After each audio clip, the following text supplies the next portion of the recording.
A little bit of insight to what his practice was, and have you been in touch with him since? Well, alas, Dynamo Jack died in March of this year, but I've had a relationship with him, for 30 years on and off, and he was a most remarkable person, because we first found him when we were doing a film. It took us many months of trying to travel around on mystics, magicians, shaman, wise men. We wanted to find if there was anybody really good out there, if they really could do what they said they could do. We found quite a few who were. We found many more who weren't. There are tons of charlatans in this nation of mystics. You find a few who could really do extraordinary things, but of those few, very few of them, if at all, were prepared to be put on camera. So the Western mind immediately thinks, oh, well, they're probably tricksters. They don't want to be put on camera because it's easy to find out what trick they're using. And Dynamo Jack was just a healer, and he claimed that he had learned this form of Qigong, manipulating the yin and the yang energies in us. And he would say, for instance, and he would touch you by the hand, he'd say, are you ready? You'd say, yes. Boom! He'd give you an enormous shock. He collapsed our sound system go to the ground. Maybe the amount of disbelief you bring to it is proportionate to the strength which you feel back from it. But this man could do extraordinary things. He could light newspapers, he could push bottles over from a distance, he could push brittle plastic chopsticks through very hard surfaces of tables. And so I eventually brought back, as you see in one of my films, a bunch of scientists with voltmeters and all sorts of measuring equipment to see. They were convinced they would find he was a trickster in no time at all, but they didn't.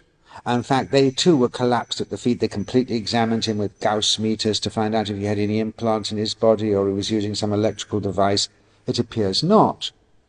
He claimed to be one of the last few people around on the planet from an ancient and very living system of becoming adept in manipulating the invisible world of energies, which have long been in our mythology, particularly in Asian mythology. The whole idea of acupuncture is based on this flow of yin and yang energies in us.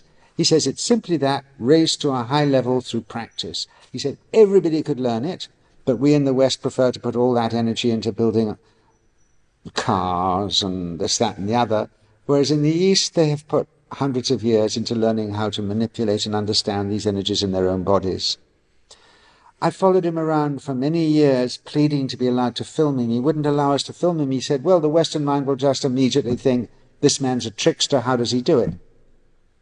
And if I tell them everybody could learn it, they would think he was not only a trickster but a liar as well, So why bother? But an occasion came when eventually he said, okay, go ahead, well, you can film this. And, what footage is out there without much explanation on YouTube? It's got millions and millions of hits. I get thousands of letters over the years asking me, how does he do it? Where is this man?